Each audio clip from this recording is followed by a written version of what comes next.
Electricity, in its essence, is fire.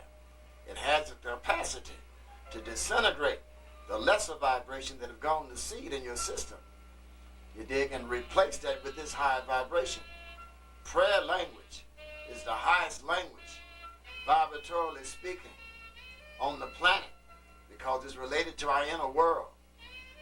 That's why it's so key and essential that we embrace it and begin to take it into ourselves and within ourselves to bring about the healing that we need, to bring about the transformation that we need, to bring about the transition that we need, to get beyond these points of limitations, to get beyond these demons, to get beyond these devils. Demons and devils vibrate at a certain frequency on a lower vibratory scale. Prayer vibrate at an accelerated frequency on a higher vibratory scale. So the more we deal with it, it will begin to raise the vibration within us to such a degree that it will singe the connective tissue that the lower demons have become attracted to us and repel them from us. We will begin to attract a more refined entity to ourselves. We're always attracting entities on the inner plane, which is the invisible world that we cannot see. People call the spiritual world. Why? Because people die inadvertently, which means that they die without structure. People are accidentally shot. People accidentally killed in car wrecks. People accidentally falling off of roofs. People accidentally poisoned to death. People accidentally murdered or whatever. Not accidentally, but they're murdered. So their spirits are still left on the system. Therefore, they are attracted to those of us who have attitudes, thought forms, and desires like themselves to feed into us, to get us to fulfill their own desires and attitudes that they are unable to fulfill because they don't have a body. There's a certain cycle, time-wise, that we're given under law and the nature's law to exist in a form in a body. Until that cycle is up, we can't come back into a new form and reposition ourselves on the planet as a new physical human being. You dig? We first got to spend the time on the inner world until we've completed the cycle before we can re-enter again. But until that time comes, those spirits that were low in their dwelling and their participation in their activity will seek out those that are low, that are moving, that are thinking, that are desiring things low, dwelling. They will be drawn to us to bring us back to where they themselves are, to feed off of our energy. And we think that, wondering, what is this that's driving me to do this? It's a disembodied entity of a lesser caliber, of a lesser quality that your thoughts have created and engendered for the most part. So to change that vibration, to raise the vibration means to change the language. The highest language, again, as we said a moment ago on the planet, is prayer language. So that's to be considered as an alternative to impact on what's going on. Now, as you begin to approach trying to deal with developing a prayer program for yourself, as we've said earlier in prior tapes, has nothing to do with religion as we know it, because we've been praying for millions and millions and millions of years before religion came into existence, as we know it. And religion has only come into existence in the last 12,000 years as we know it. Prior to then, something else was going on, you dig, under nature's law, as a governing, ruling force, you dig, in more respects than not. So, this is where we are, to transform, to transcend the present state of our being. We got to understand that this language that we're speaking to you about, the things that we're saying to you, are uncomfortable for you to deal with. But inevitably, when we concern ourselves with being healed and being sick to become healed, when medicine is given to us, 9 times out of 10 is something that we don't like. It's not palatable to our taste, to what we're accustomed to. You dig? But by the same token, when it enters into our system, it begins to operate in a transforming, re-correcting manner. So in the same like sense, this is being put into our mental minds to try to transform and readjust and recorrect that which is twisted, that which is turned upside down, that which is turned and bent wrong.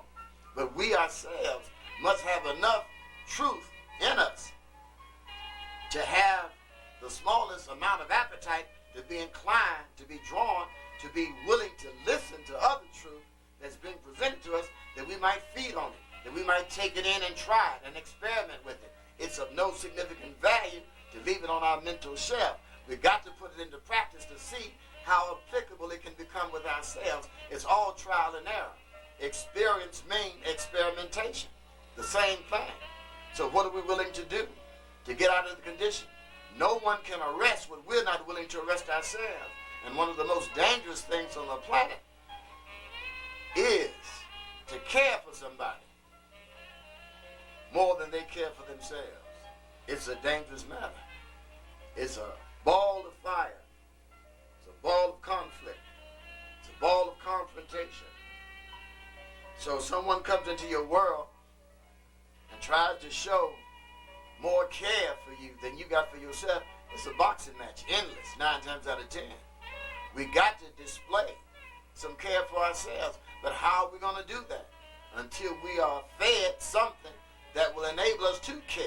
And truth about our experience, truth about life and our relationship to it under the auspices of nature is the medium by which we can become realigned, reestablished, reconnected. Without that, we're dead. Every people that have been delivered in society from subjection, under bondage, under oppression, have been delivered from the auspices of truth, divine, coming from the heavens. But it had to begin within the person in more respects than not that's bringing it, because they couldn't bring it from just literally extracting other stuff that others have written about, other stuff that others have experienced. They have to witness something themselves that they can vibe and substantiate that they're giving to know that it will have a significant impact if it's received and applied. So check it out. We're nobody. My name is Brother Caladon. We come from the gutter. We come from the black bottom. But we're talking to you. And we're coming to you with my heart in my hand to share with you what we've been encouraged and given to share. So whatever most of us give is based on what's been given to us under the office of teaching, whether the teaching has been outside or inside or both. But yet we share what we feel that has an efficacy on the conditions of those that we're trying to deal with. And other than application, other than experimenting with what we're given, we don't realistically know. We're not concerned about people becoming continuous believers. We've spoken on earlier tapes about the language being changed across the board because it's the medium that got us in this stuck position. The language has been fed to us by the rulers, the devil gods, and it's proven that the language that they have given to us has not been our best interest based on our performance and based on our deportment between us. We see that we give them the best behavior, but by the same token we see that we give each other the worst behavior, but that's part of the design. We see the dynamic and the provocation of the language that they've given to us, because they can come and kill everybody in our house. They can come and rape everybody in our house and come back with a smile on their face with flowery language that's provocative and explosive language. And they can change our minds and make us forget the behavior and the acts that they've committed against us, as they've done for 500 years. And we've been suckers and chumps and tricks big enough, deep enough to be the recipients of whatever that's been to now. But we still listen to them. Above and beyond listening to each other. That's a damn fool mentality, brother, sister. Can't you see that? Get your mind back. Take that wig off your head. Female, woman, it represents dead. Your mind. Any extension of falseness to your head represents what's dead inside of your head. When you examine those with wigs, with false hair, you witness deadness in their heads. They're 99.9 and 144% fake, synthetic, artificial. Check it for yourself and even look at you as well. The difference is none. It's the same. If you black and you're wearing blonde hair, something is twisted in your head. It's the same as wearing false hair. It's on the same premise. It's on the same vibratory scale. You're out of coordination. You're out of synchronization with your own biorhythm. With your own biorhythm.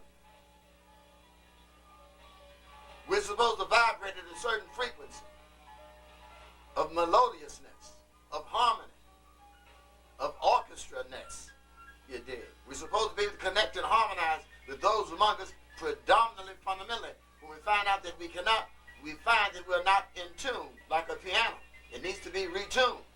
We individually need to be retuned, but language plays a primary, ultimate role in retuning us. But we got to be willing to submit ourselves, to take upon ourselves a new language. And it's a chore. It's a challenge. It's a test. And it's a process of time that we've got to be willing to invest in to witness the outcome. There are no instant quits in nature. As we've been taught, it's a sham. It's a trick. It's a scam. Time is the medium by which things are brought into existence because of the process, the stages of development, the stages of growth. Go to the farmer if you got any questions about that and check with him. Witness the processes that he has to go through to bring the harvest that he's thrown into the ground into existence. He don't plant it one day and it grows up the next day. It's a time factor. But there's a cultivation that must take place in the interim of the time of planting to harvest. A continuous turning the soil. A continuous wetting the soil with water, life. A continuation of the sun feeding it with life energy, life force. All of those factors are vital in terms of generating and germinating the chemical elements in the earth with the seed and becoming one. The earth and the seed becomes one to produce the content in the seed. As the old man used to say, and every watermelon seed is a green vine, yellow blossom, and eventually another watermelon in just that one seed. So the principle is the same across the board. Seed ideas have the same generating mechanism, the same process of gestation, of unfolding, of moving, of rising. So reflect. If it's difficult for us to listen, we realize that there must be a heavy disturbance of obstruction within us that's averting us listening to something healthy. We've been feeding off of a strange table in such that when something of the opposite nature comes, that's healthier than what we've been fed, that's stronger than what we've been fed, that's cleaner than what we've been fed, then because of how we've been fed, it will repel it. It won't have a space within us to be receptive to it. We have to create that space by redesigning the inner contents of ourselves. And we have to take time, make time to do that. Other than that, it cannot happen.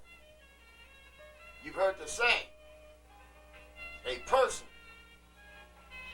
in a very calm and heavenly environment can still be in hell based on what they've allowed to go to seed and generate within them. The heavenly environment won't enable them, won't allow them to have a sense of calmness, a sense of tranquility, a sense of harmony, a sense of congruence, of intermingling. And by the same token, a person that is in tune, that has germinated something in relationship to the life source in themselves, having become acquainted with themselves, in themselves, having become reconnected substantially in themselves, can be in a disturbing, upheaval environment and still be cool. Dig it. It's real. Check it out for yourself. We each must become scientists. But we're talking about internal science. We're not talking about external science. External science don't have nothing compared to internal science. It's totally out of whack. external science says that there's a straight line. That's external science. But in reality, everything is circular. On the internal level, as we begin to pilgrimage that, we come to realize that everything is circular as it relates to the existence, the total. And that's all the word existence means, is the total.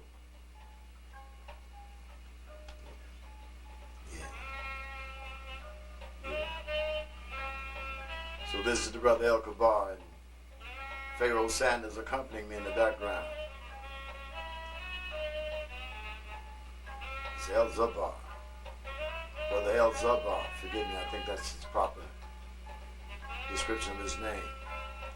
But these are matters that we must begin to consider and be reminded again that somebody's always talking to us. They're talking to us about things that are far away, or they're talking to us about things that are close up. They're talking about things that are strengthening, or they're talking about things that are weakening. They're talking about things that are inspiring, or they're talking about things that are discouraging. But talk is going on. We have to begin to protect our ears from things and language terms that's not going to strengthen us, that's not going to expand us, that's not going to develop us, that's not going to inspire us, that's not going to enlighten us. If they are talking about things that are not going to do any of those things, we need to step out of that space. We got to clean up the space in our own heads. No one can clean up the space but us. But we must be open to receive to those who have things clean to put into our mental space. But it's on us. It's on us. We cannot love ourselves until we spend some time with ourselves, showing that we're willing to invest with ourselves, to ourselves, through ourselves, in ourselves. Other than that, love can't take place. But it's strange that we get uptight and we want to fight those who allegedly care for us when they don't show the amount of care that we feel that they should show. But we forget that nor do we show the amount of care that we should show to ourselves. We got kids, we got family, you did, but we ain't showing no signs of care for ourselves, so we really can't show too much care to them. Everything begins at home. If there's no respect that we got for ourselves, how can we respect somebody else? If there's no honor that we have for ourselves, how can we have honor for someone else? We cannot. It has to begin with us. And the only way that it can begin with us is us re-establishing a relationship with ourselves and ourselves. You did? And as we said earlier, these priests, you call them preachers, they're all the same. The end product is the same. They're supposed to represent the Creator. But we are under the impression that they spend the major amount of their time bowing down, connecting and communicating and communing with the inner force. That's a lie. That's an illusion. It's not true. If they did spend that kind of time, the level of disconnections that exist between people that speak God, between people that speak truth, between people that speak justice would be one, because they would all prove that they bow down and draw from the same life source. There's only one life source. It all begins inside of each of us. It don't begin outside of us. And if those who bow down genuinely and seriously come from different angles of beliefs, if they bow down genuinely and seriously, they would be able to relate. They will also be able to pray together, because prayer is one language. It's connecting to the same life source. It's not connecting to two different life sources. That's the yardstick by which we can measure who's bowing down and who's not, based on who can embrace. There is no other barometer. The lip service don't cover it. The preachers, the priests, are spending more time becoming familiar with the language in these books. As we said about the Pope, they can quote these things out of books, but in terms of their own life, growth, and development, it ain't going on. It's dead. And yet they're supposed to represent the man, the highest man spoken of in the book, the elder brother, the black revolutionary, Jesus, the Christ. But how can they represent him? And they're liars and cheaters, deceivers.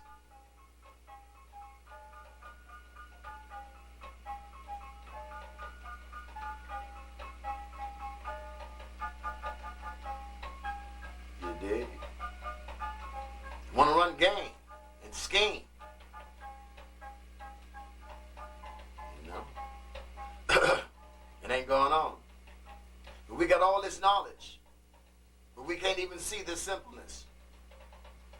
We sit every week and listen to somebody reverberate back to us what they read, what you read. But they put flowers around it and make it appetizing. But there's nothing distinguishably different in their performance than in your performance. Dig it. Dig it. They are allegedly observed and esteemed because it's alluded that they spend time bowing down. It's a lie. It's not true. There's no evidence of it in time based on the behavior that they've exercised. After the civil rights movement that went downhill, we honor and esteem and applaud and adjure the Southern Leadership Conference, the Southern Christian Leadership Conference that supported Dr. King. We adjure them, we honor them, we esteem them, we bow down before them.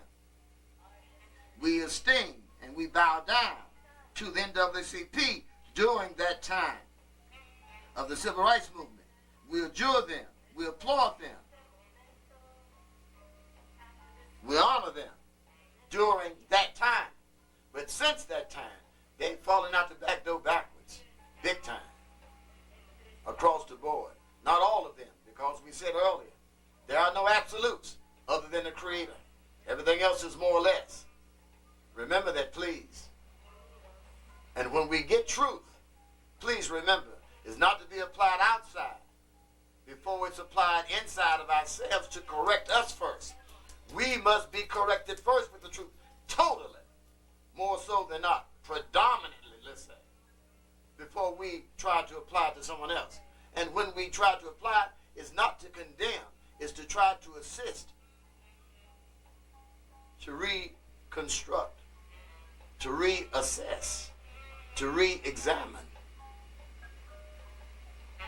Only when something or someone is moving so in contradistinction to what's true, to what's just, do we apply it to arrest them, to unravel them, to undress them, to bring them down when they prove indomitably to be a demon and a devil.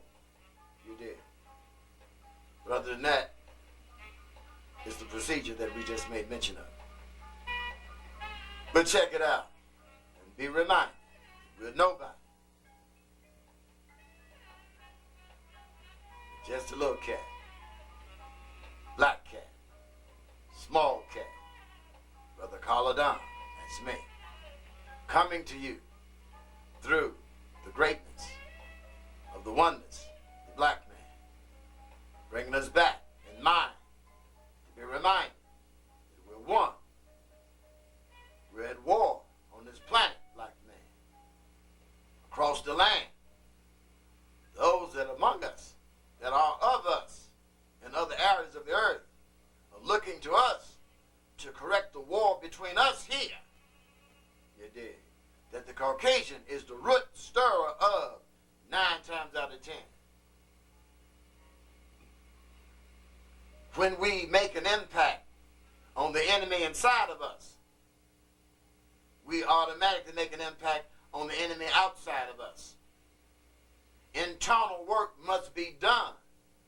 The holy war must begin with us, inside of us, black man, black woman, before it begins outside. Understand that. And as we deal with the inside, we will have an impact on the enemy outside in a holy manner. Check it. Don't believe me. Don't believe me. Don't accept nothing we're saying. But do remember what it is that we're trying to say. Please remember. Yeah, please remember. Yeah, please remember. Yeah, we're coming to you. Yeah, we're coming to you. Straight up. You dig? So deal with it according to your capacity. And be reminded as well. You say that you're in school. You say that you're trying to expand your consciousness. If that's true, then the question must be asked of you. Check that. It must be correct.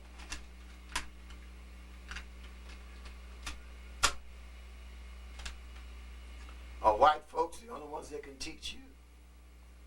Are those that have brutalized you, beat you, deceived you, lied to you, made you third-degree citizen in the society, have described you inhuman? Are they the only ones that can teach you?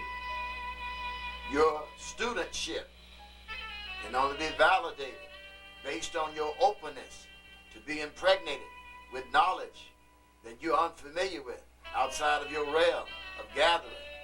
If you're not open to be receptive, to be observant of other bodies of knowledge that you're unfamiliar with outside of yourself, then you're asserting and proclaiming that you're a student is an absolute lie.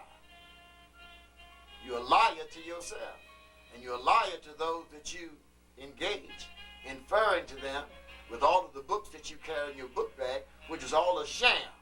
S-H-A-M-E. It's a sham. If not taken off the E, just the S-H-A-M. It's a sham. So, look at that. It's something to examine. We are helpers of one another. As we become healthy, we're helpers of one another as we become healthy. But we are detractors and roadblockers and hinderers of one another when we're not healthy. That's part of the makeup that has been given to us by the devil gods, the Caucasians, excuse me.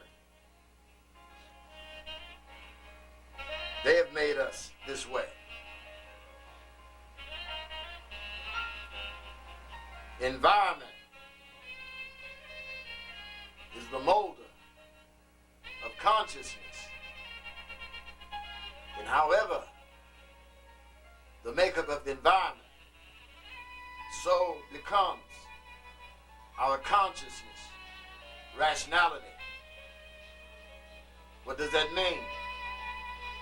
If there's someone that we come in contact with in the environment that we were raised in, and that we're both taught to cuss each other out, to beat each other up, determines our care, our appreciation, and respect for one another, then that becomes the rational approach of developing a relationship. So if we ever leave that environment and we go into another environment that's different than that, we only can rule and govern ourselves from the environment that raises up, that has fed us from a formative time frame. And when we find somebody that we care for, we would get in arguments with them. We would beat them up.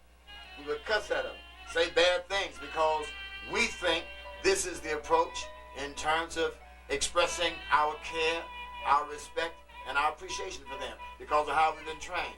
That's what it means that environment is the molder of consciousness, and whatever the consciousness, so becomes our conscious rationality. Rationality is indicative of dividing things, separating things, and finding out what is equal, what measures up, what intermingles properly, etc., what harmonizes, what fits. That's what it's speaking to, essentially. So, this is what we must concern ourselves with. The devil gods have made up our environment. They are our mothers and fathers in the society. They've been the determining factor of what we've become. So we must change the script. We must go to the source and the nature of language that's related to the source to enable the script to be changed. Remember, this is a holy war, and we're being fought on all levels. We're being fought on the physical plane by our enemies. We're being fought on the middle plane through psychological warfare. We're being fought on the chemical plane with germ warfare, with drugs, with other things infested into our system that's damaging to our health, powders, smells, sprays. That's chemical warfare. Stuff put into our food, that's chemical warfare. To shorten our lives, that's chemical warfare. Things given to us to give us cancer, things given to us to make us not remember what we did 2 hours ago, that's chemical warfare. You did? That's germ warfare. They're all in the same community. You did? Biological warfare, AIDS. They create these germs in the scientific lab, and they transfer them onto us. And it looks, when it contacts us, that it was something naturally that we intercepted coming along that produced the conditions that we got. We forgot that they've become sophisticated in their ways and manners to destroy us and to kill us. But the end product is still the same. Will they do it with a gun or a knife? Will they do it with a smile on their face and give us something that's going to take us down inside of ourselves based on what we ingest, based on what we smell? But that's how they're doing it. But we got to try to develop a cushion through connecting with the life source that would be a cushion to enable us, to support us, and help to avert us from becoming subject to these damaging forces that are sent and guided and geared toward us to take us out of life, to reduce us in life, to make us deranged more than we are, but we cannot function operatively in a given setting. That's our responsibility. But we're reminded from those among us that we've become so dead and so forgive me, let me slow down. If we have not become so dead and so hate-filled, whereby we refuse to listen to what others of us have to say to us, then we have no chance of rising up out of the conditions that are geared to take us down and to separate us in our relationship that nature alone ordained and summoned and blessed to be what it is. Understand, as we said earlier, because of the repetitiveness of what we've been given all these years, we must understand that most of us, too many of us, will love and drink the draws, not eat the draws, but drink the draws of those that have caught us and kept us in bondage. To such an extent, we will drink the draws and fight anybody, our mamas, our brothers, our sisters, our friends. We'll fight against them if they try to help us become delivered from the master. That's the mentality that we've been given. We must understand that we're recycled. We're recycled. Like food is recycled. Like garbage is recycled. We are recycled back into the birth realm, back into the birth circle. Why are we recycled? Because we haven't climaxed. What does that mean? That means that we haven't risen to the highest level possible to become a master teacher, become a master, to become in tune with the life force. And until we become masters, male or female, with the life force, and this space represents the life force, it's the greatest life force. It's a subtle fire. It's a subtle fire. And fire is the only element that brings life into being. Fire is the only element that essentially brings life into being of itself, with no other additives, because everything exists in fire. It's the highest first element, you dig. Water exists in fire, air exists in fire, and earth exists in fire. When we lower the vibration down to its lowest point, all of those things eventually come into play. All of them come into play, you dig. All of them come into play. And we have witnessed in a volcano eruption that the earth, the vibration of fire is so heavy and so high that it can disintegrate and raise the vibration where rocks can move like water, you dig. If the vibration is raised any higher than that, then the earth, the rocks become no longer earth and rocks. It becomes atmosphere, you dig. Sand is the closest vibration to that. Sand is the closest vibration to that. Sand and dirt is the closest vibration to that. That's one of the last stages of its point of disintegration, you dig. So reflect on that. Fire is key. And truth is the highest fire. So, what we go do, black man? What we go do, black woman? How long are we going to be defunct? How long are we going to reject mediums that endeavor to bring us what's true? None of the mediums that bring us what's true are the sources, are the originators of that of which they utter. They're just the mediums by which it's coming through. So when we resign ourselves from the mediums, we must understand that we also resign ourselves from the source that represents the medium. You did. Yeah. The source that represents the medium. The medium is representing the source, and the source is representing the medium. 2 in 1. So, divine justice is coming through the greatness of the oneness of the black man on the street, in the black world. Check it out. It's not mine. It's not me. It's not mine. We're just reverberating back to you what we've been given to reverberate to. But check it out. Based on the capacity of mind that you've developed, let not all of that which you have, that you rely upon, come from a book. This is the first book. Your body is the first book. Let me remind you again, over and over again, our bodies are the first books, where everything that has ever happened on the planet in our pilgrimage moving through time has become recorded within us, within ourselves. And that of which we call the mind has been formed from language. There was a time that we were not speaking. We didn't have to, because all of our movements were real to the bone. We didn't have to speak. Language has come to deflect what's true, to deter what's true. It has come to be that. In its originality, it was to speak only of what was true. But since that time to now, it's been used to hide what's true and to misguide and to mislead us. But we can tell that we are not competent in the body of knowledge that we've gathered to understand that simple phenomenon. Because we're like this, with PhD degrees, being doctors, surgeons, judges, politicians, priests. We're like this. And if our minds were correct and healed on any significant level, we would be like this. This sign is still vital, is still valid. It represents our oneness. When we can't say anything else between us, when we see each other and we make this sign, it means that we realize that we're one.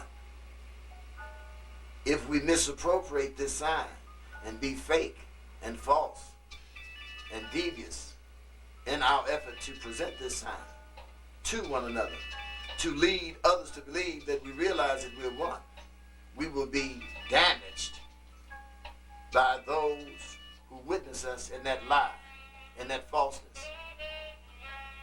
We cannot play with this symbol. It's vital to our well-being. This began essentially in the civil rights movement. And every people on the planet that have been oppressed, that are oppressed, when they try to come together, they make this sign that you and me originated, black man, black woman. Once we reconnect ourselves, being the first people of the planet, we surely understand we gave birth to all other people that exist on the earth. So once we internalize and bring ourselves back into order, then it will impact on the whole world in the same like sense. We don't have to concern ourselves about integrating and amalgamating with others in other races to unite.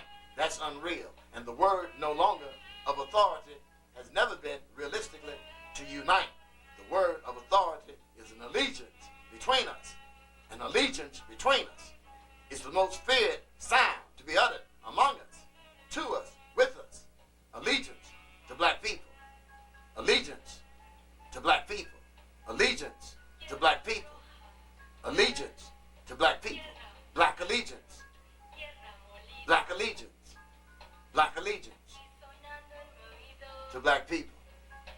So as we have an allegiance to our people, we can't help but automatically at the same time have an allegiance to the God that gave birth to us, because the masses of us as a species, as a whole, represents God in its oneness, in its totalness as a species. That's the principal component across the earth, in the same like sense, in every species, from animal to insect, to man. The principle is the same. Allegiance is not something given to us. It's something that we're born with. And it's disturbing to the rulers to have it uttered among a people that's oppressed by themselves, because they know that the utterance of sound represents the golden thread. But there's nothing they can do to avert it. It's an eternal sound. And this is an eternal day. And this is eternal truth that's being uttered to us now, in this day, spring. Because this is the day spring, the planetary day spring. And when the spring comes, it doesn't come comfortably. There's always yet a war with the winter, trying to be released, trying to separate itself, to allow spring to unfold comfortably, smoothly, as water flowing in a creek. So we see the conflict of planetary night, which represents the winter, the time of crystallization, in contrast to the planetary day, spring, that which we're in now. And because of that day, spring, the truths that have come, evoked, brought forth from among us is coming, because it's the sap coming from the deadness of the ground through the crystallization of the cycles that have taken place through winter, a lesser vibratory rate. The spring represents a higher vibratory rate. That's why the Caucasian can't last in this planetary day. The very vibration of its nature, of day, will automatically, as we speak, disintegrating their very fiber, disintegrating their very being. They were not made to last, to exist in the day. They were only made to vibrate in the night. And the night is over. It's over. Dracula and Wolfman move fervently in the night under the moon. But we are the people of the sun. We represent the seventh ray, black man. We are the seventh sun. Know that, black man. S-U-N is our premise. A sun exists inside of each of us. The moon exists inside of each of us. Stars exist inside of each of us. The planets exist inside of each of us. When the solstice comes, it's taking place out here, but it's also taking place in here. When the equinox comes, it takes place out here, but it's also taking place in here. Realize that everything has to begin internal. That's why we're being called back internally. You determine the source of that call. You determine the source of this utterance, if you have the capacity of mind. And that capacity of mind can only come based on the amount of truth that you've been fed, the amount of truth that you allow yourself to be impregnated with. Other than that, you will repel what's being given. As we said, a self-hate mind will call truth a lie. A self-hate mind will question truth and will accept a lie unquestionably. That's a self-hate mind. Please be clear on that. A self-hate mind will call ugly beautiful. A self-hate mind will call something healthy unhealthy. Identify yourself as you hear these sounds uttered to you. Dig it. You come from the black bottom. You come from the gutter. We're talking to you on the hill. In this udder. We ain't nobody special. We ain't nobody valuably. We're just another black cat on the set, making a sound that we have not made, but making a sound given to me to make. Check it for yourself. You determine if you should take. Dig it. You and me, black man. What can you see? Can you see an elephant on your nose? Excuse me. Has there been any evidence prior to now that you've been able to see an elephant on your nose? When the crisis came up between the Native American, where they had internal war between themselves, was any sympathy given by the world to those who were massacred by the other tribes? Then why have we gathered around the internal war that took place between the Caucasian alleged Jew and the German? And we have become sympathetic to those who allegedly were slaughtered. But we have not questioned, none of us to any great extent, what was the body of knowledge of Hitler? What was his body of knowledge? No one has questioned what his body of knowledge was to drive him to do what he did. And there was an internal affair, it was a family affair. And we of people have called ourselves to be sympathetic and empathetic to those that have been massacred and murdered. And they themselves, those that have been massacred and murdered, allegedly, have been the greatest murderers of us, of people of color, on the planet. And we haven't been able to witness that. And the more they murder us, the more they tell us not to observe their murdering us. And when we say something to them about their murder, they tell us that we're anti-Semitic, which is another unparalleled, unbeguiling lie that we haven't been able to see. And by virtue of us having not been able to see that, it only says that we cannot see an elephant on our nose. That's a tragedy, black man. That's a tragedy, black woman. But you want to critique your brother, the elder brother of the most honorable Minister Louis Farrakhan. You want to find grounds to stay away from him. You're a damn fool. He's the greatest gift. He's the greatest blessing that we've been blessed with in this time frame. As Dr. King was the greatest blessing, obvious to the masses of our people, that came in that time frame. The messenger, the most honorable Elijah Muhammad, wasn't as obvious to the masses, you dig? But he had the same dynamic. He had the same dynamic. His essentiality was the same, to bring truth, to undress the Caucasian, to remind us of our responsibility to ourselves. But Dr. King was chosen specifically to address face to face the demon and the devil. You dig? It's like this phenomenon. You dig? The stronger the person is, the closer his assailant becomes. Mahatma Gandhi was super strong. His assailant, his assassin, was point blank range. Bobby Kennedy was super strong in justness, in sincerity, in trueness. His assailant was point blank range. Malcolm was super strong. His assailant was close, point blank range. These are measuring tools to examine and weigh the inner strength that they upheld.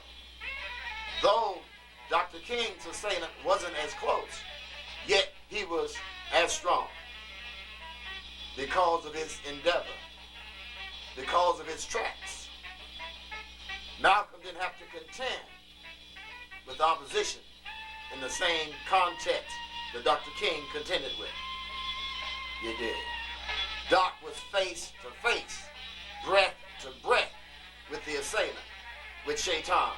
It took giant soul tips, giant soul strides, giant soul rhythms to enable him to deal with that feat. And one would only know, having been present with him in the same context as him. So his heart was correct, found in the balance to be correct, strong, upright. Don't get carried away or being drawn to the detractors in his social dwelling. That's subordinate. That's subordinate. It should not be brought. It doesn't fit. It's unjust. His behavior with us overshadows anything less than that. We would dishonor ourselves by trying to bring anything other than that into play. So please be reminded, he was one of the guards, as Malcolm was one of the guards. One day, when the Lord sees fit, we will speak about my elder brother, Malcolm, when the Lord sees fit. So, we thank you for having come this far. It has been a pilgrimage, and we're certain that it's been a travail to many as well. But we're prayerful that we have reminded and opened up some doors of thought for you to consider. With my accompanying agents, Pharaoh Sanders at the beginning, with Leon Thomas on vocals, with Karma, with Colors, John Coltrane in interim, and Pharaoh Sanders, and El Zabar, drummer with Pharaoh Sanders accompanying him, climaxing.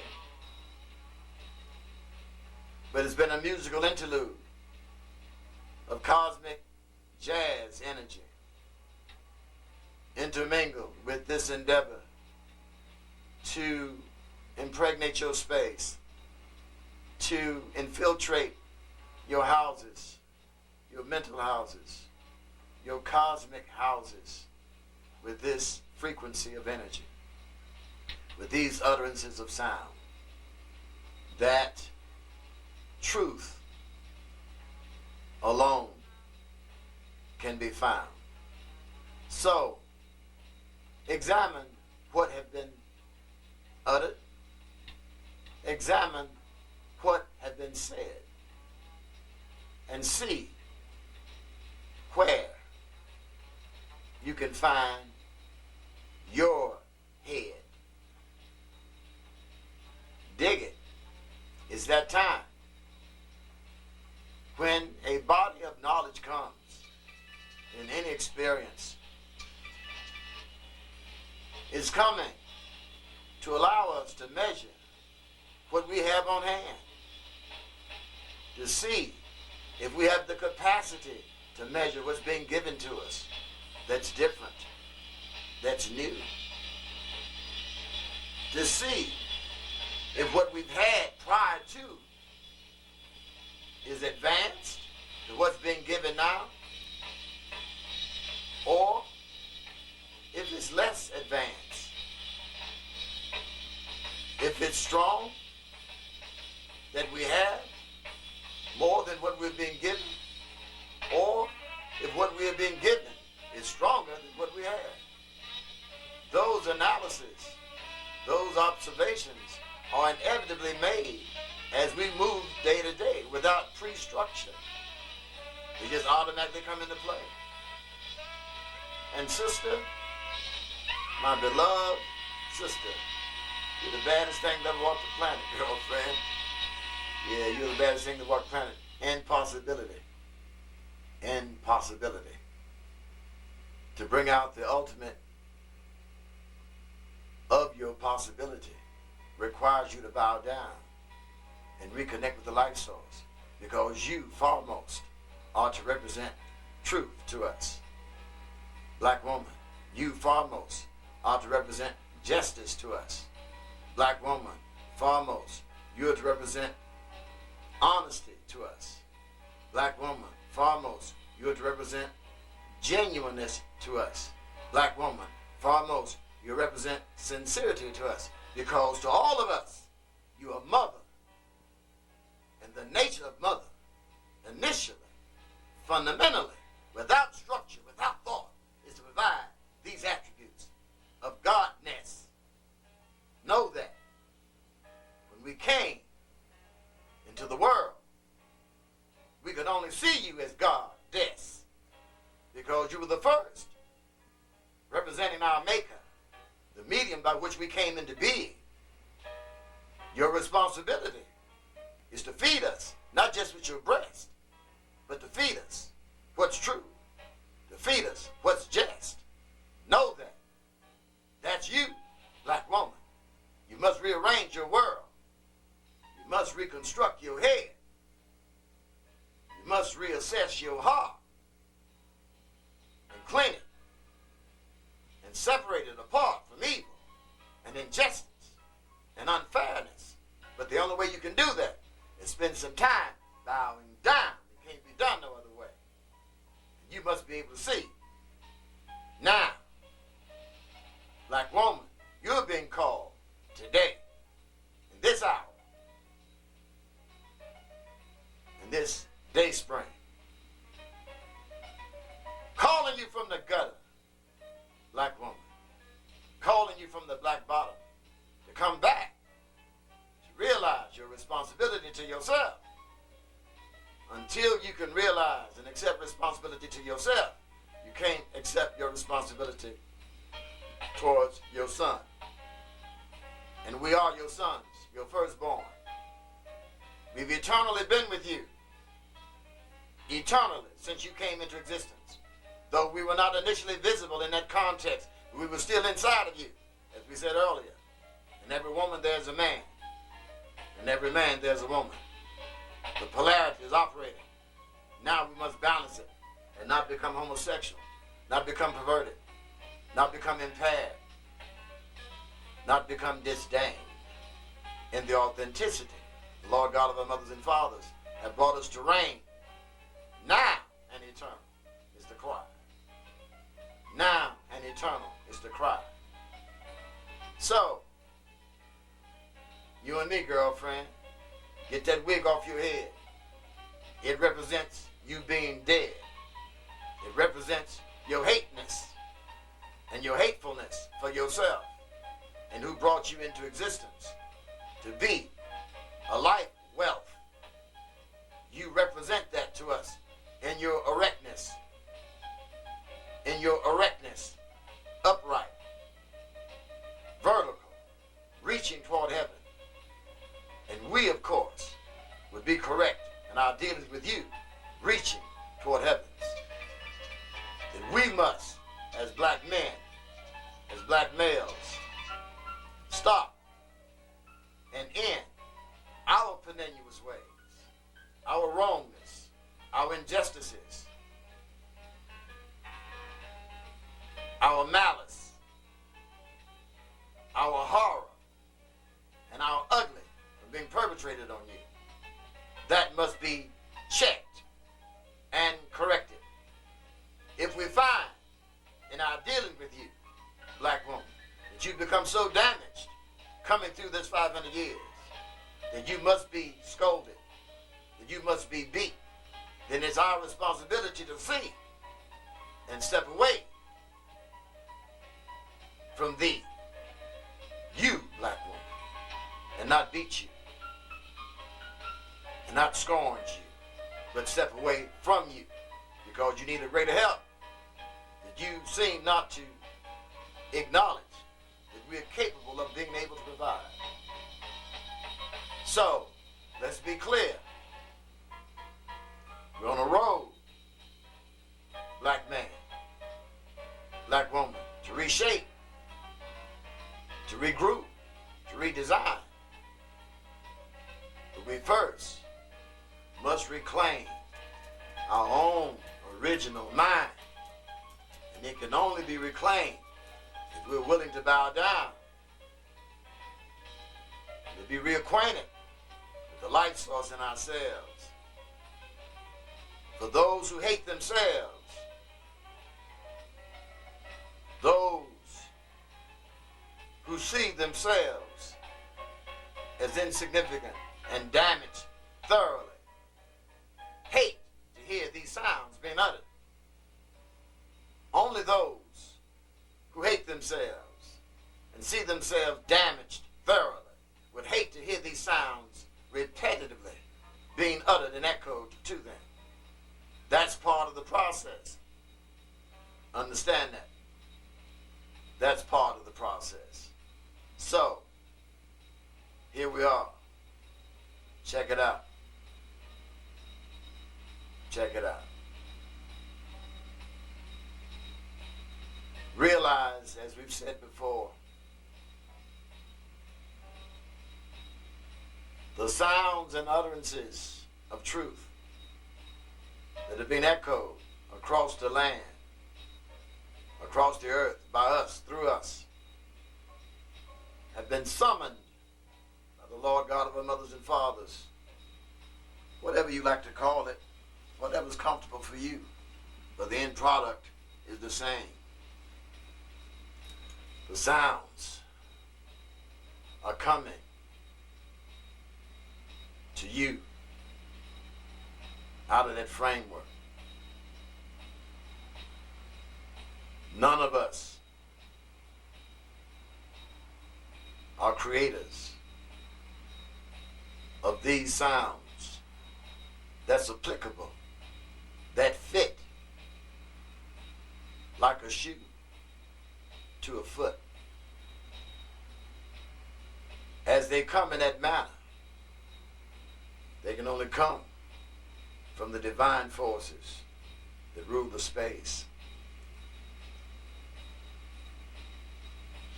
Because there's no form of architecture that we could form to identify in its place. It has its own identity, written inscriptively on the soul of those used to bring it. But as we said, we come from the gutter. We come from the black bottom. Yet we come to you, black woman. Yet we come to you, black man, with this udder. Check it out. See who's bringing it. Overlook me. We're insignificant. Register the source in all things, in all situations. Register the source. The forms will be removed as they are eternally. But the nature of what they bring, which is the source, will last. It's endless. You dig? It's endless. It's endless. It's endless. So check it out. Yeah. Yeah. Yeah, you and me. This is our time. The end of 500 years, y'all. Can you get ready for that? It's time for us to climb. It's time for us to climb. Climb. The detractors, the obstructors, will only make us strong. They will remind us through the pain that they inflict and assist in where we belong. And we belong to the one. We belong to the one. We belong to the one. What genius do you need to see that this one represents you, black man, and me? Dig it. Dig it. It's real. To the bone. It's real. It's real to the bone, champ. Yeah, so we thank you for the blessedness of the opportunity to come before you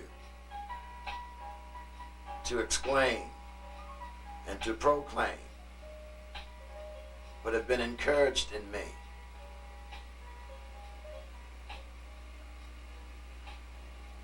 We've said earlier, we like to say again, these different mediums that we as brothers and sisters are using to extract truth, to extract knowledge, doesn't require of us to put starch in our chest. We must be applauded. We must be esteemed for the effort and the work that we've made. But it wasn't purposed in us bringing the knowledge to damn those among our people that have worked feverishly, that have worked handsomely, that have worked devotedly to genuinely assist us before these arenas have opened up for you to extract knowledge from. The magazines, the books, the computers. They were working on the front line before you got to these mediums of extraction. Don't disdain them. Don't abuse them. Nor misappropriate your language in presenting that which you present. This is your brother talking to you in respect and in love. And we can only talk to you in respect and in love, black man, because we respect myself and we love myself. And if it were not so, then we could not speak respectfully and loving to you. And if you've arisen from the kingdom of the beast, if you've arisen from the kingdom of Shaitan with the knowledge that you provide, then you can honor and appreciate, not pulling your coat. You dig? Yeah. As your remind, that's all we're endeavoring to do, is to remind you what time it is. You dig? You know what's in your heart. And you know when what's correct that comes. If your heart is correct, it will condemn you of itself. If your heart is poison, you will find fault with the correction to give you legitimate grounds to continue, as you have continued before it came into play. You did. There was a flick that was very profound that we were blessed to witness, called The Seven Swords. The master who made the swords specified the composition of the swords for specifically each warrior. They were all distinguished swords. But the first sword was supposed to be superlative to the rest. However, he made the second sword somewhat similar in its chemical makeup, so that if the first sword went awry, went off track, then the second sword would be held responsible to bring it back online in light of its advancedness. So this is applicable to us. We need help from each other. Not to be squashed, not to be stepped underfoot, but to be helped. To be sustained, to be healed, to be raised in our reconstruction. This is our responsibility as we ourselves become healed, as we ourselves become mended. But if we're still severely damaged, then the only thing that we will seek to do is continually damage others of us, because that's all we know. That's our basic ingredient. And as we said earlier, though we're beckoned for teachers, though we're beckoned for helpers, we want us to look and examine secretively in ourselves at the scorn, at the demise that we have within ourselves for them, with a smile on our face, purporting that we appreciate what they are endeavoring to do, and yet we repel them deep inside of ourselves, yet we reject them deep inside of ourselves, yet we disdain what they have endeavored to bring deep inside of ourselves. So we're evil, more ugly than those who are obvious in their evil. We're more ugly, deeply, than those that are more obvious in their ugly, because ours is hidden like a cancer, so it can have a greater impact subtly, not obviously. But this time is the time of expose. Such conditions invariably will become exposed. It can't help but to become exposed. Where else can it go other than to be exposed? There's no other route for it to take but to be exposed. And as sure as water's wet, it will be exposed. No, my friend, in your cleverness, you will not escape. The Lord, the source of what's true on the planet among us, will also come for you. When you think you got away, when you think you played such a role of deviousness, of insidiousness,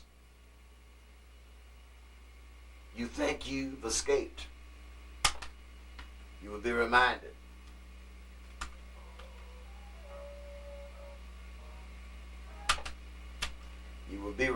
my friend. Yeah, you will be reminded.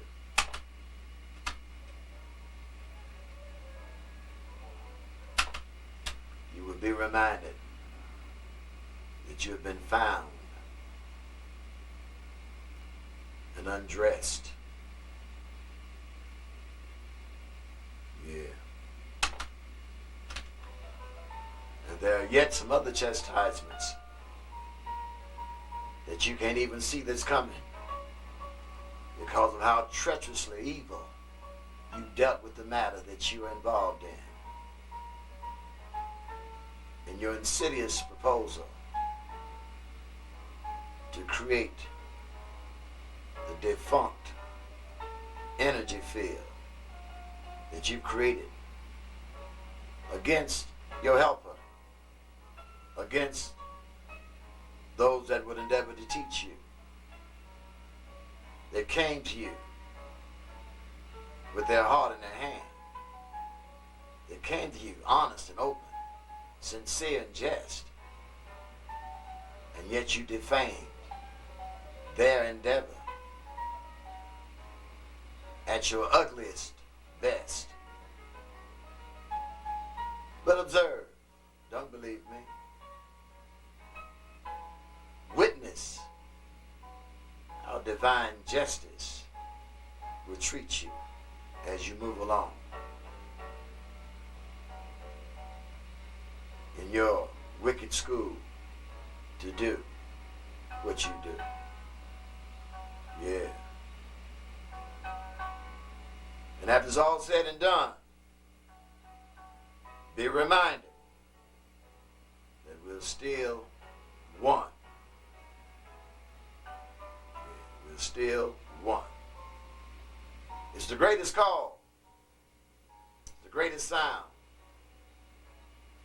It's the greatest utterance. that's now, in this day spring, to be found, the oneness between us as a species, under nature's law, under allegiance, one for all, and all for one. One destiny, one pilgrimage, one love, and one Lord, with one justice divine. Dig it. Dig it. Dead or alive. Dig it. Dead or alive. Dig it. Dead or alive.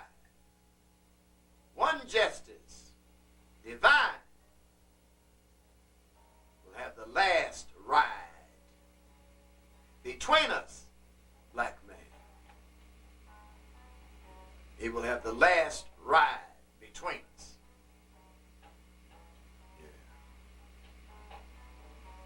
Yeah. Yeah. This is the time for us to see who we are.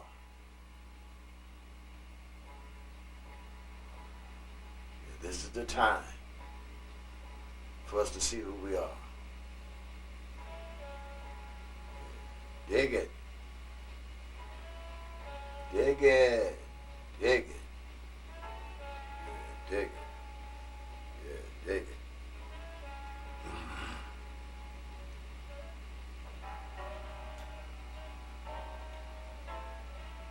Excuse me.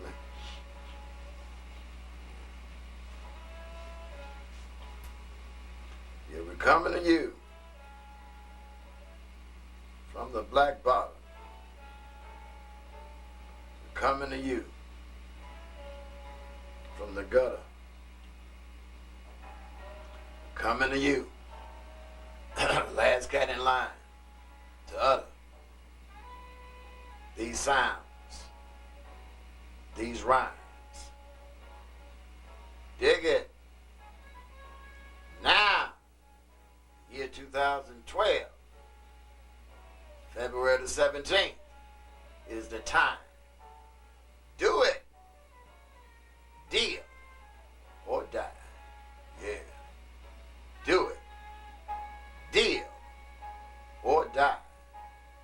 John Coltrane, back in me, is the same. Yeah. He gave all that he had to bring what he brought.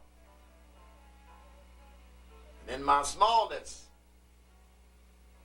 in my insignificance,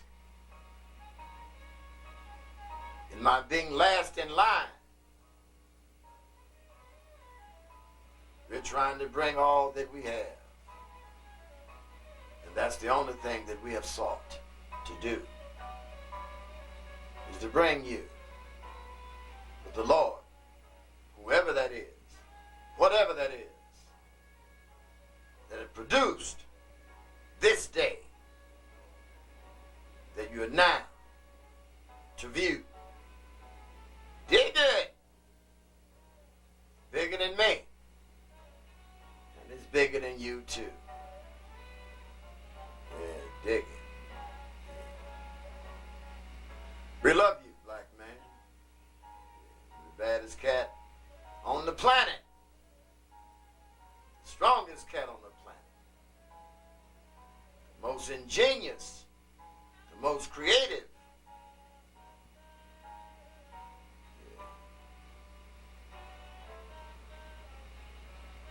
And you're the greatest servant that ever lived. You're the greatest servant that ever lived. Black man, you're the greatest servant that ever lived. Because you're the son. The only one. And number 7 at that. Dig it. Dig it. Dig it. The 7th son. The seventh son. You're a bad cat. You're a bad cat, champ. You're a bad cat. You just gotta remember and recapitulate on that source that will enable you to bring all that profundity back. It exists inside of you. It exists inside of you. Black cat. Yeah. It exists inside of you. Yeah.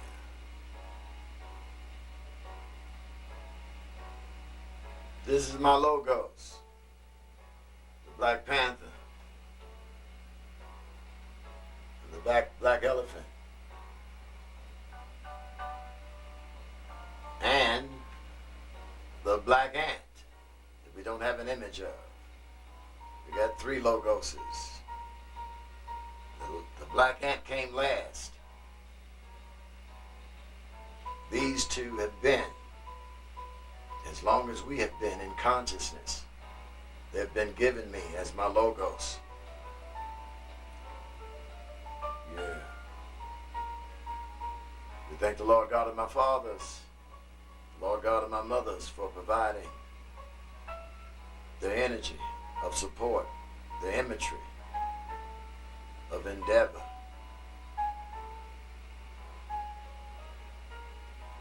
And it's through the medium of their spirits and the black ant that's not present in image that we move and endeavor to bring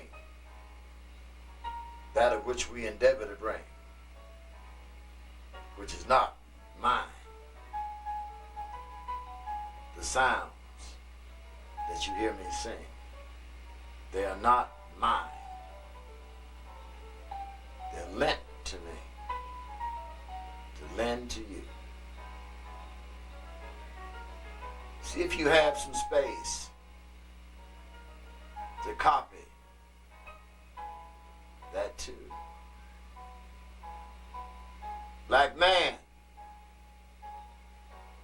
me and you. What you gonna do? What we gonna do? Deal or die? That's the question that the divine forces are bringing to us by and by.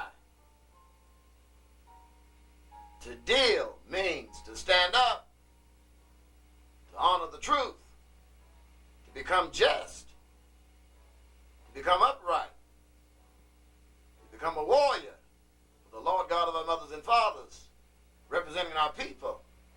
To die is to make null and void that responsibility.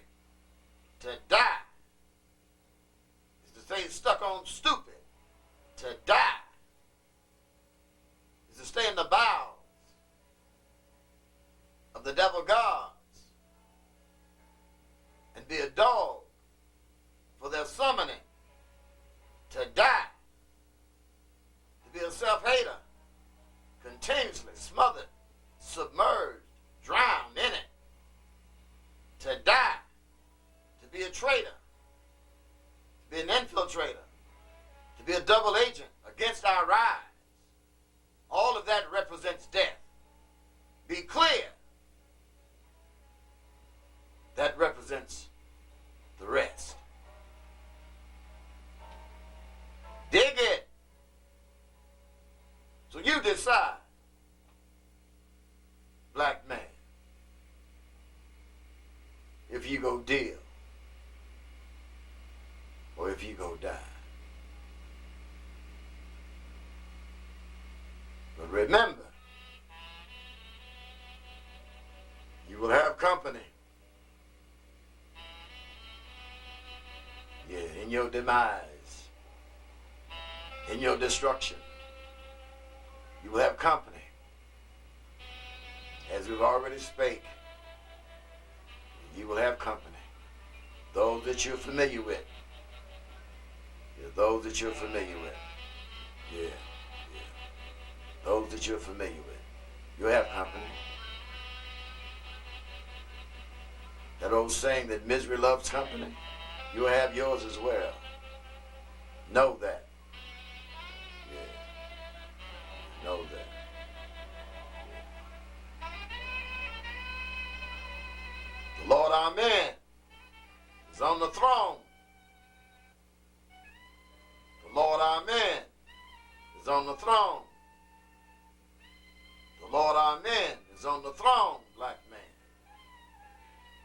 He's calling for his own. Who of us will hear his sound? Who of us would dare to wear his crown? The Lord our man is now covering all black ground. Dig it. The ruler of all the worlds in sound. The Lord our man is telling us it's time to bow down.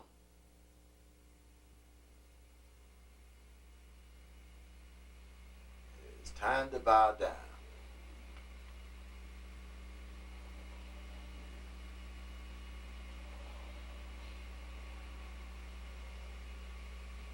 It's time to bow down, black man. It's time to be reconnected again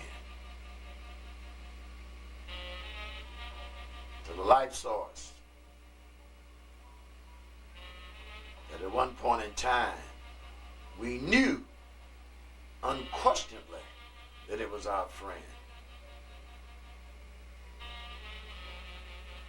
We knew because of our consistent intermingling.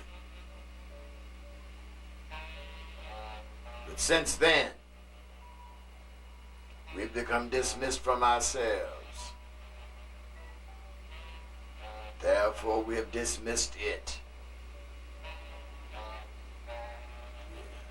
The life source that exists in our individual well.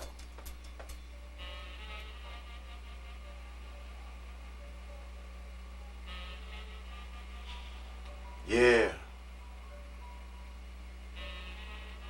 It's time to be counted. Where do you stand, black man? It's time to be counted. Where do you stand, black man? It's time to be counted. Where do you stand, black man? Are you ready? Can you get ready to reclaim your own land? Your body is your land. Someone else owns it now. Someone else is ruling your land now. Someone else is dominating your land. Can you reclaim your land, black man? Your total embodiment, can you reclaim it? Can you get on the road to reclaim it? Or is it just now a lost cause? It has become too difficult for you to regather.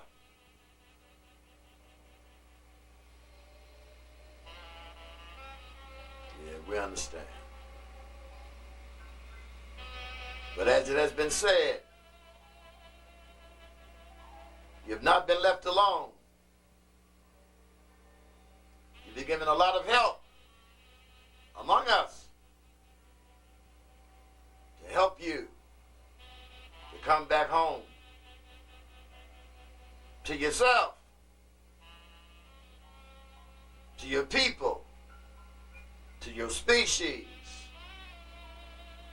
to the one among us alone.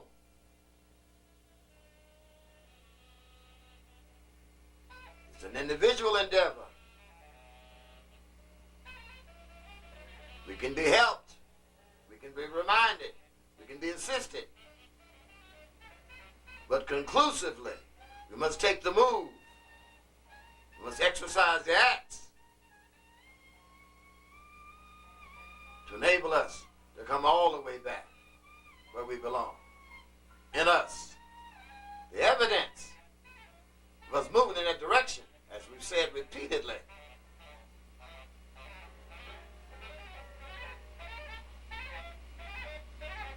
is our ability to provide trust between us and to be able to honor trust that's been shown to us and not abuse it and not misuse it. But if we haven't developed any trust within our own selves, within us, then when trust is given from among us, we will inevitably abuse it. We will inevitably abuse it.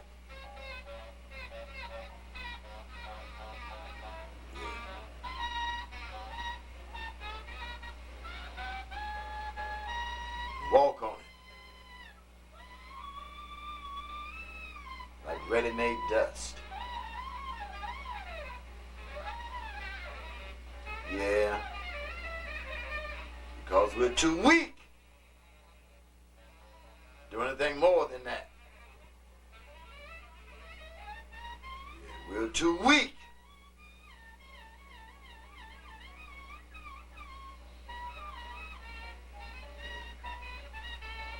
The only thing we can do is bust. We're too weak to honor and to respect trust. If we weren't, then the conclusions that we have would have to be different.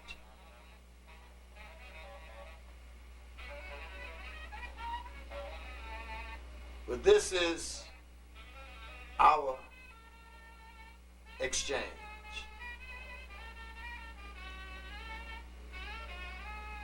To remind us of our refrain.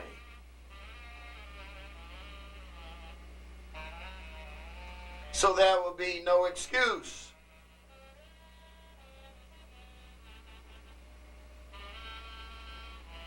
that we can legitimately make to continue this role of fake.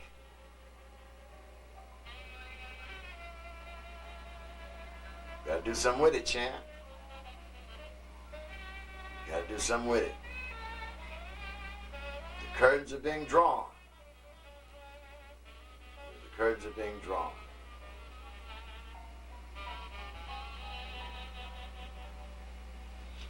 The curtains are being drawn.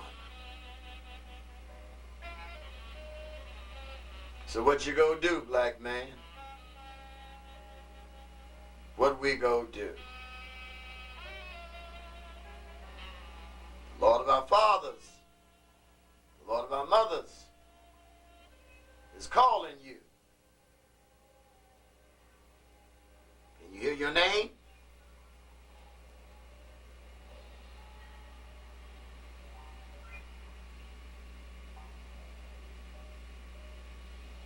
They're calling you too. Yeah. Dig it. What you go do?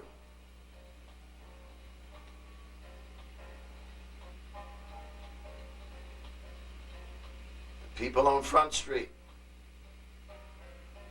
among us, the high rollers are being exposed for not having enough stuff.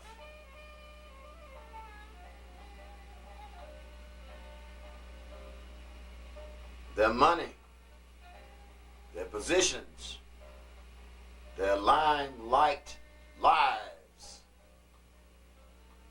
not been enough carry them safely through the conditions of this world, and it's rough. They're being crippled. They're being exposed.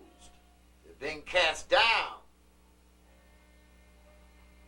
and shown that all that they've gathered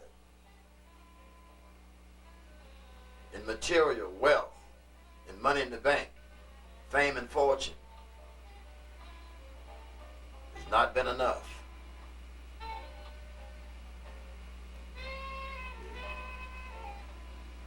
They haven't reconnected within themselves with the life source to be reminded that they belong to us. They feel that they're separate. They feel that they're better. They feel that they're above us because of their social posture, because of their gatherings. There's no evidence of that. There's no evidence.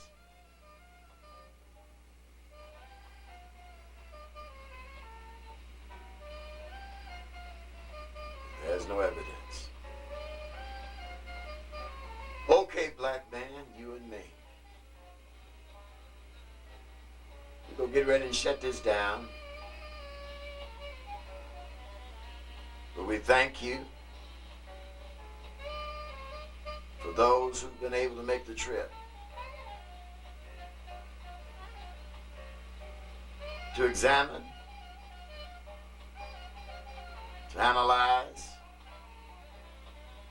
and to evaluate if what has been said here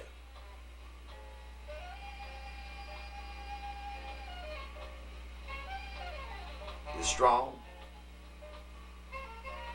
is weak, or even if it's safe. You determine it based on your composition of mind, because you can't determine it no other way other than what you've gathered. And as we said earlier, if you can't see an elephant on your nose based on the things that we provided and shown, then you need to begin to seriously question the nature of your composition. Seriously. And those that you've allowed to compose it for you in support of yourself. Because they told you and let you believe that it was vital, that it was unsurpassable. But what have you accomplished with it? What have you produced with it? Of value, of strength, among us, between us, of support, to raise us, to help us.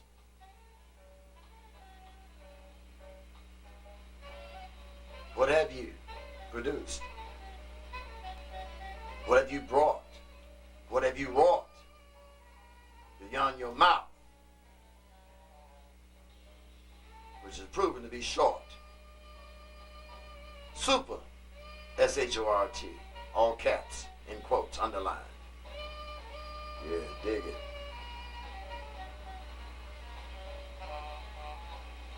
And you look good. You sound good. You smell good.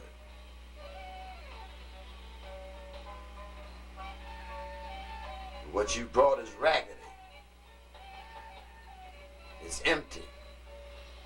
It doesn't fit. Only in a game that maintains a split between us.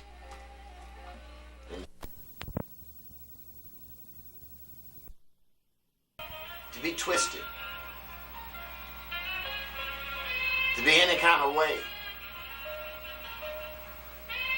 There must be some semblance of order. There must be some semblance of balance. There must be some semblance of hygiene to our environment, to ourselves, to our aspiration, if we've delved in the inner world, if we've spent any time reconnecting with ourselves. There must be evidence in our language being utilized between us. The respect of language being shared between ourselves. If there has been some delving of reconnecting with the life source within ourselves, there must be some evidence in our genuineness, in our sincerity, in our honesty, in our upholding our words being given between us. If there has been some delving, if there has been some reconnecting with the life source within ourselves, but if there has not been any connecting, if there has not been a pilgrimage made by us, with us, in us, then these aspects and attributes will not be measured among us, by us, between us. Understand that. Simple phenomena that we must begin to weigh, being given to you through unexplosive words, being given to you without shattering sounds,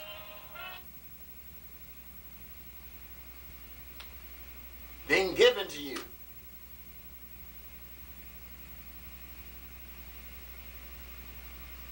without provocative utterance, but being given to you simply, in simple and honest, genuine and sincere terms.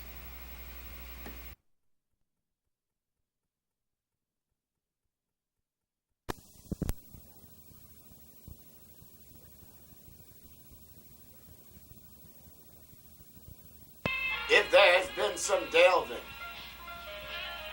of reconnecting with the life source within ourselves, there must be some evidence in our genuineness, in our sincerity, in our honesty, in our upholding our words being given between us. If there has been some delving, if there has been some reconnecting with the life source within ourselves, but if there has not been any connecting, if there has not been a pilgrimage made by us,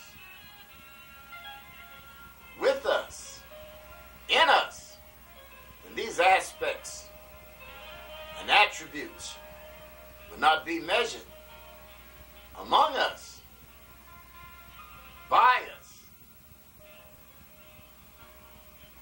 between us. Understand that. Simple phenomena that we must begin to weigh, being given to you through unexplosive words, being given to you without shattering sounds,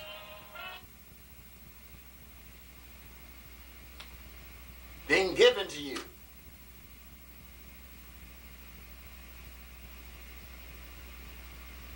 without provocative utterance, but being given to you simply, in simple and honest, genuine and sincere terms,